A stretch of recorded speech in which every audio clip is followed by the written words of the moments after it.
quantile plot the following points while evaluating the linearity of a QQ plot. So the observed values never fall exactly on a straight line. That means, so when you have a histogram and corresponding to the histogram you may plot certain points on the QQ plot.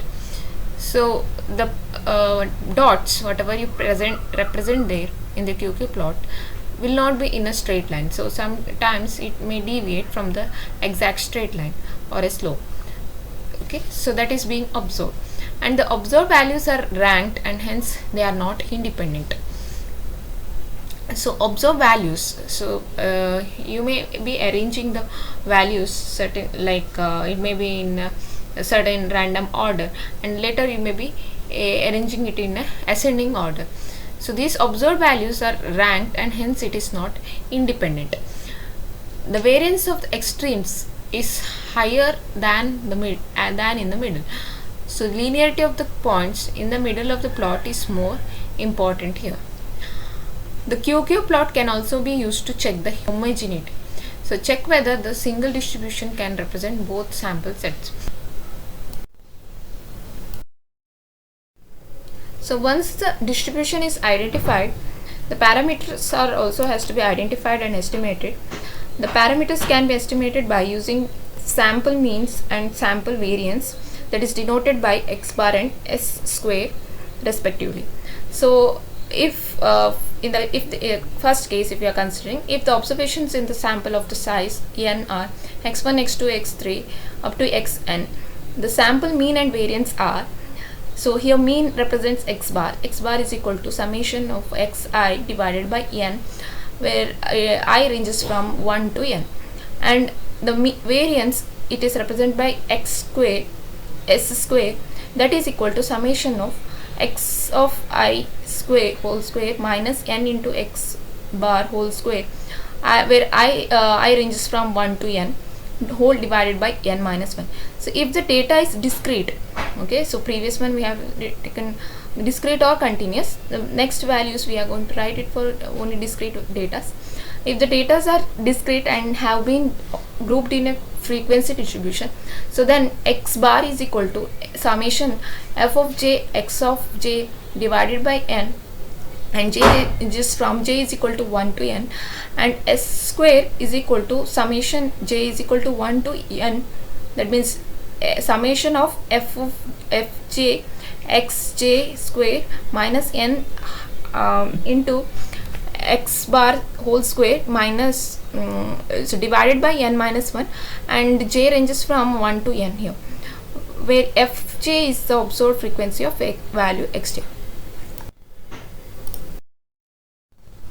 The parameter estimation, consider the vehicle example here. Table in the histogram example, it's on the slide number 6, or table 9.1 in the book you can refer. So there they have considered in that particular example, if you are going through, they have considered n value as 100. So n can be also equal to 12.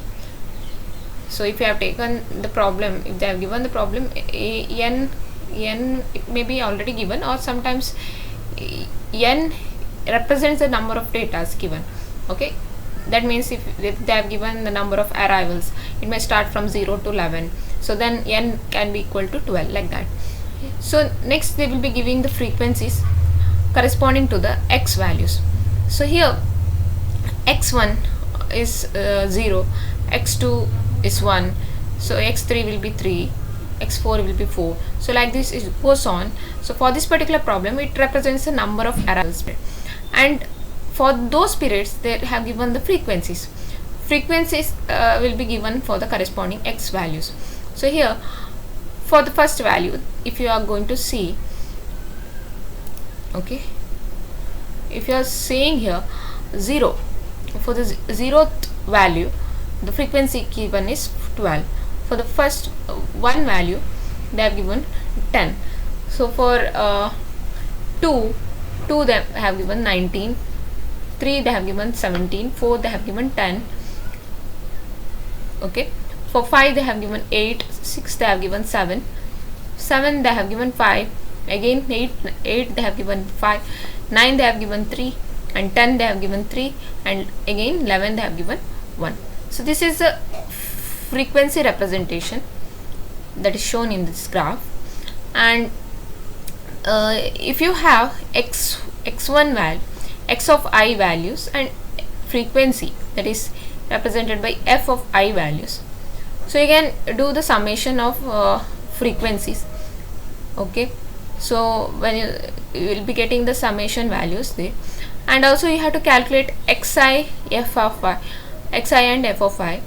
So here that will be multiplied initially, and after that you have to calculate x square and x square and f value.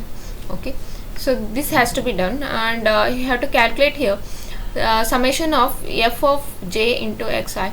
So j ranges from 1 to k.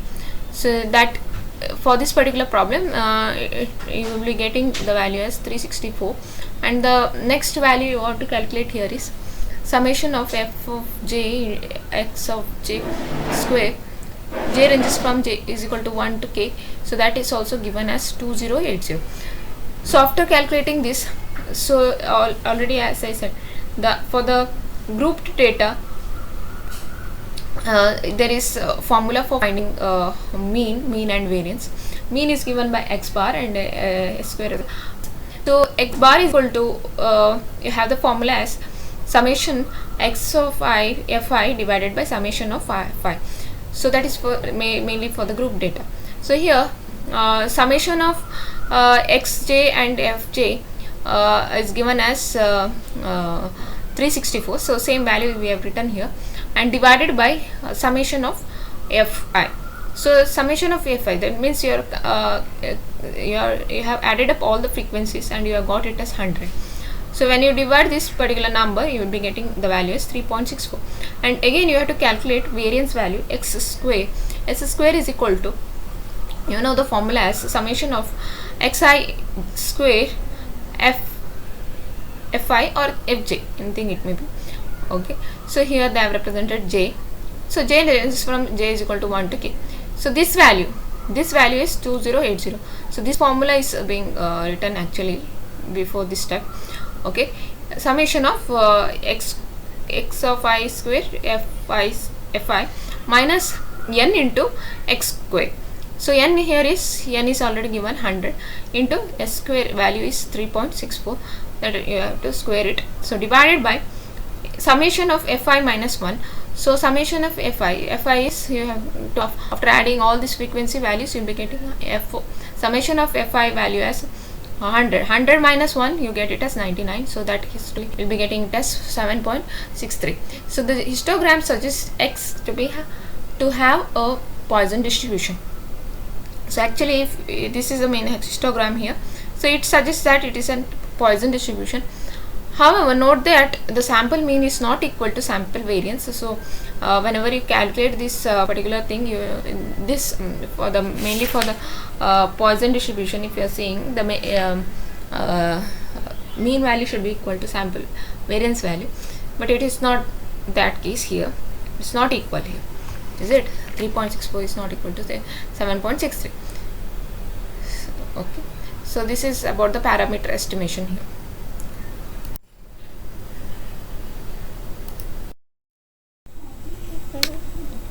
Conduct the hypothesis test on the input data distribution using two tests, mainly KM test and chi-square test.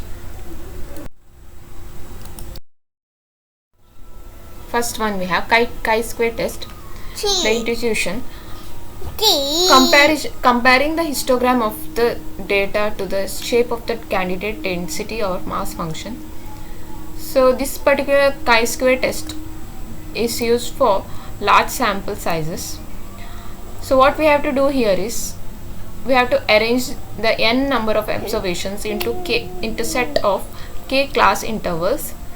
The test statistic says chi-square, that is chi naught square, is equal to summation of OI minus EI whole square divided by EI, and I